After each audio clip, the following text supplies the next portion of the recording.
My name is Linda. I'm 67 years old, and I retired last year, March 31st, 2023, to be exact. My last day at the physical therapy clinic where I'd been working for 4 years.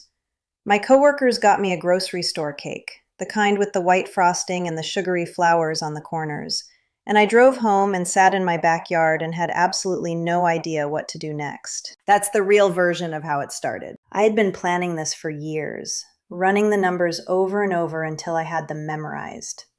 $2,750 a month. That's what I've got coming in. $2,140 from Social Security, which I started at 66, and $610 from a small pension from my years at the dental practice. The mortgage is paid off. I moved from Ohio to Florida 2 years before I retired, specifically to make the math work better.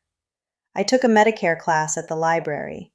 I read 3 books about retirement finances and understood maybe half of each one. I did a lot of things right.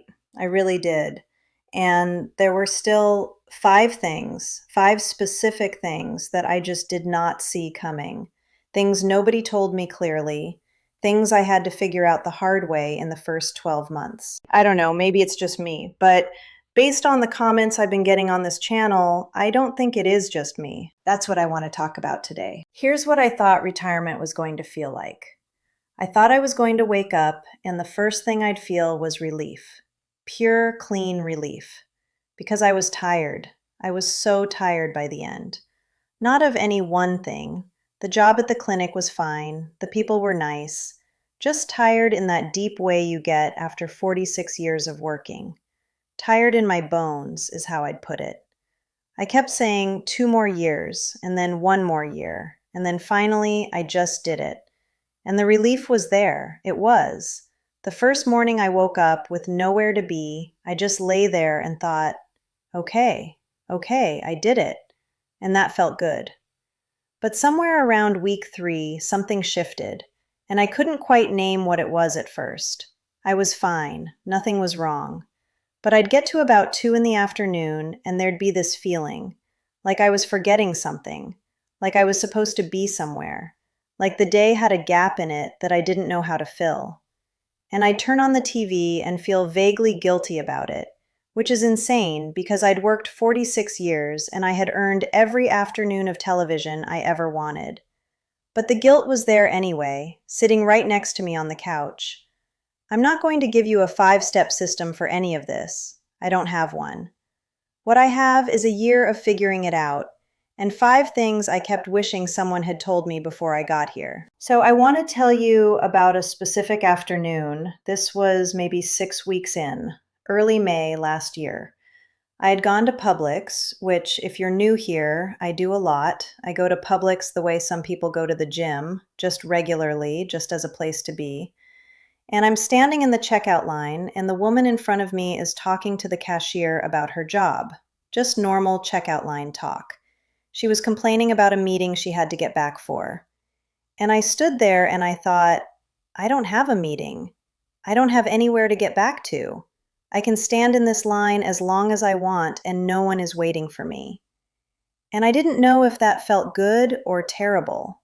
It felt like both at the same time, which was not a feeling I had been prepared for. I got to the car and I just sat there for a few minutes, not crying, not upset, just sitting with this strange new thing, the complete openness of the afternoon, the nobody needs you-ness of a Tuesday at Publix.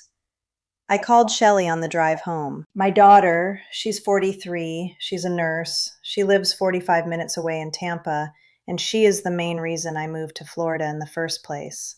I told her what happened. I said I think I had a moment in the Publix parking lot. She said, "Mom, you just retired. Give yourself some time." She was right. She's usually right, even when I don't want to hear it. But I kept thinking about that parking lot, because I think that's where I actually started to understand what retirement was going to require of me. Not just financially, all of it. So, 5 things, specific ones. Things I went into retirement not knowing and had to learn in the first 12 months. I'll go through them one at a time. I'm going to try to be honest about the numbers where the numbers matter, because I think that's more useful than being vague. And a couple of these are kind of embarrassing, but Shelley thinks I overshare anyway, so here we are. The first thing, the money math was right, the money feeling was not. I want to explain the difference because I think it trips a lot of people up, and it definitely tripped me up. Before I retired, I ran my budget probably 40 times. I knew exactly what was coming in, $2,750 a month. I knew my fixed expenses, the HOA fees are 210, utilities run about 180, groceries I budgeted 320, Medicare supplement is 194, car insurance 97, phone 45, streaming 32. I'd add it all up, I'd make sure it worked, and it did work. On paper, it worked fine. I was going to be okay. What I didn't plan for was how it would feel to live inside that math every single day. When you're working and money comes in every 2 weeks, there's a rhythm to it. Things go out, things come back in, and you have some sense of flow. When you retire and you're on a fixed income, the flow stops. What you have is what you have. And every dollar that goes out is a dollar that isn't coming back from a paycheck. It's just gone. I knew this intellectually. I did not feel it until it was real. The first time I noticed it was at the grocery store. Not that Publix afternoon, a different trip, maybe month 2. I was standing in front of the rotisserie chickens, which are $7.99 at my Publix, and I almost put one back because I was doing the mental math on the rest of the week and I wasn't sure. And then I stood there and thought, Linda, it's $8. You ran the numbers. You're fine. But the hesitation was real, and it came back over and over. At the grocery store, at the gas station, when a friend suggested dinner out. This constant low-level monitoring that I hadn't expected. I'm fine. The numbers work. But living inside a fixed budget emotionally is different from planning one on paper. And I wish someone had told me that the feeling takes time to adjust to, separate from the math. The second thing, I didn't know how much I'd miss having somewhere to be. And I don't mean I missed my job. I want to be clear about that. I didn't particularly miss the job. The clinic was fine and the people were nice and I didn't dread going. But I also wasn't passionate about front desk coordination at a physical therapy clinic. That's not what I'm talking about.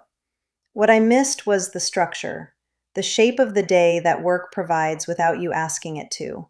Monday means this, Tuesday means that. 3 o'clock means something specific is supposed to be happening. That invisible skeleton that holds the week up. I didn't know it was doing that until it was gone. The first month I thought I loved it. Wide open days, nowhere to be. I slept in, I read. It was lovely. Month 2, I started to notice the 2 o'clock thing I mentioned. That vague, unmoored feeling. Like I was drifting around inside a very large, very comfortable space with no particular reason to go from one end to the other. I started watching a lot of TV. Not shows I particularly wanted to watch, just TV, running in the background, something to give the room some noise and shape. And I felt so guilty about it, which is silly, I know. But I'd worked my whole adult life, and here I was watching things I didn't even like because I didn't know what else to do at 2 in the afternoon. What saved me, and I'm not being dramatic, it genuinely helped, was building a loose routine. The Tuesday morning walking group at the community center. I started the garden. I started this channel, which Shelley set up the camera for, and which I still don't fully understand why people watch, but they do, so I keep going. These things gave the week a skeleton again. They're not a job, but they're something. There's somewhere to be. I don't know, maybe it's just me, but I really don't think it is. Third thing, and this is the embarrassing one, so I'll just say it. I thought I was prepared for being alone. I wasn't. Now I've been divorced since 2014, 10 years. I know how to be by myself. I had an apartment in Akron for years before I moved to Florida. I'm not someone who needs another person in the room to function. I'm genuinely fine on my own. I know that about myself.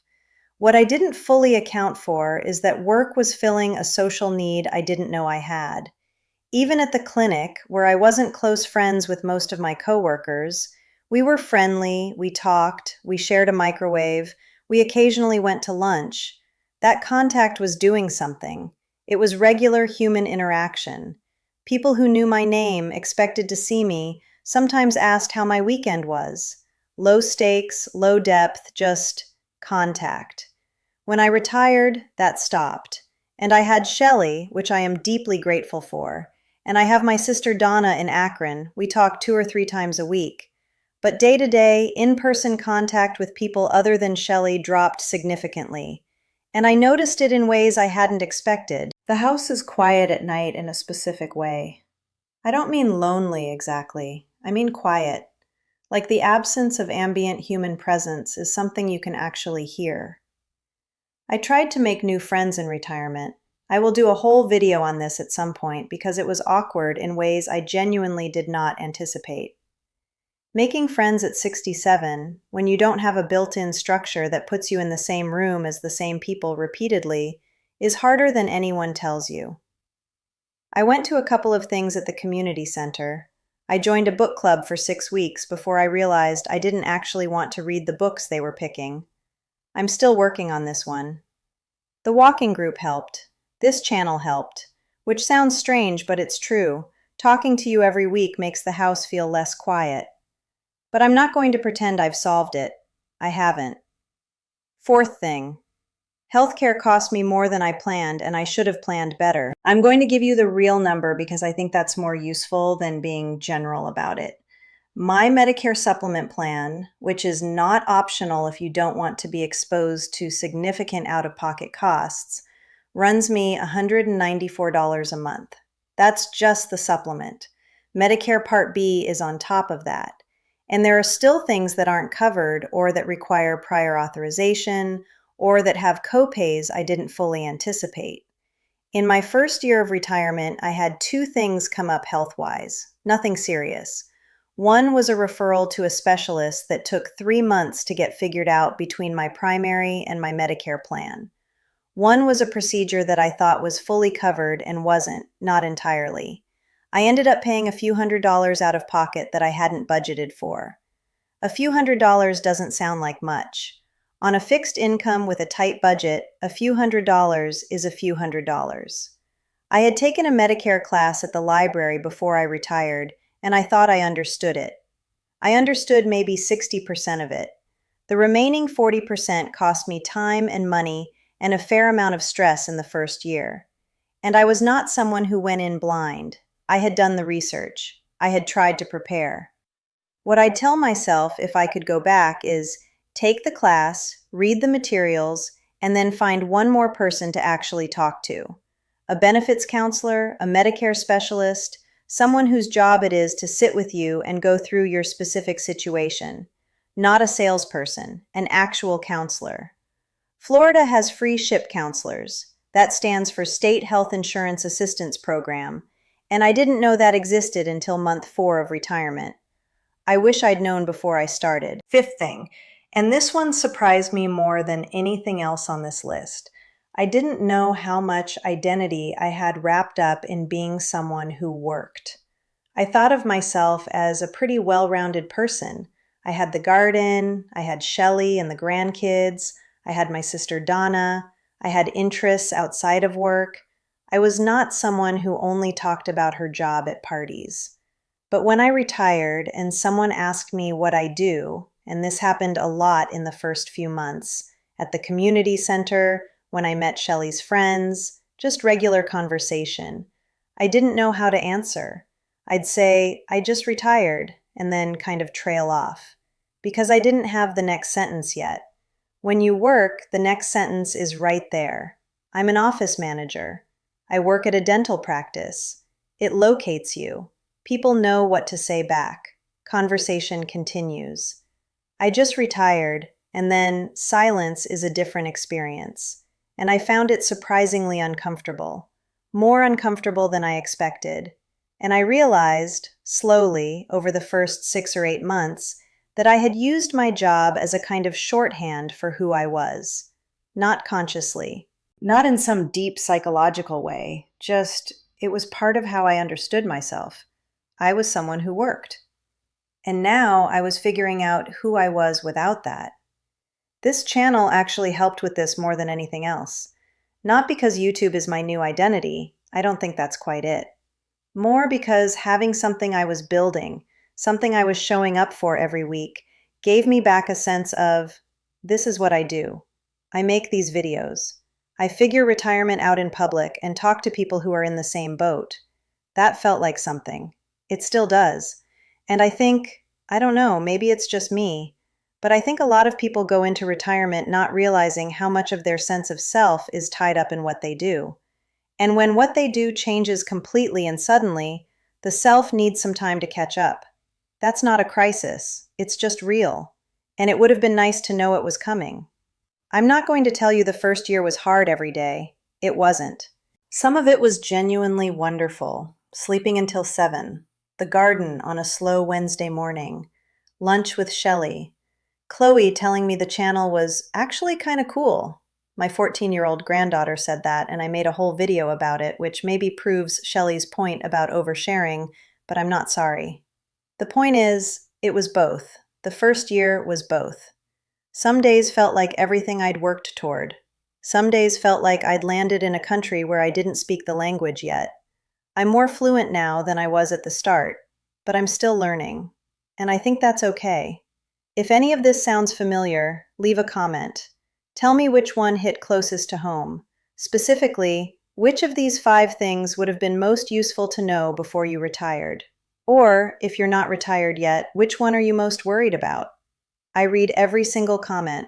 I know I say that and it sounds like something people say, but I actually do. Sometimes I sit at this kitchen table with my coffee on a Saturday morning and just read through them, and it is genuinely one of my favorite parts of doing this. We've got other videos on here about the money side of this, the real grocery budget, what Medicare actually cost me month to month, the Social Security timing question that I'm still second guessing honestly. If any of that is useful to you, it's here. And if you're new, my name is Linda. This is just Linda Retiring, and we are all just figuring it out together over here. Come back whenever you want. All right, that's enough from me today.